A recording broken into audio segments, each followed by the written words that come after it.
Hi, my name is Colin, and today I'm going to be teaching you how to build a Quinzee.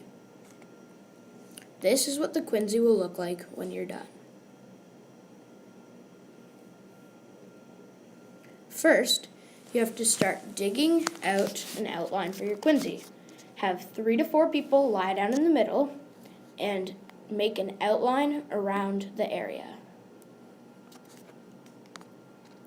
Then, you have to start piling on top of the area you outlined.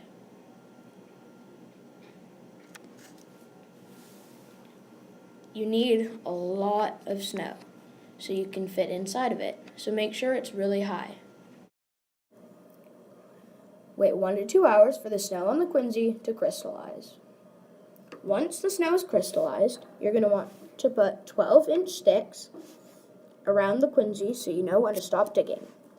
Now, you're going to start hollowing the middle of the Quinzee out so you can fit in it. If the snow is coming out in chunks, it means that the snow is crystallized. Now, if you want, you can build out benches and chairs along the outside of your Quinzee.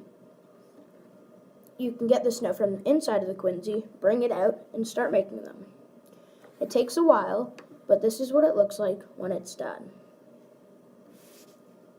As you can see, there are at least 6 people that can fit in our Quinzee. This is what it looks like as a finished product. Thank you for watching.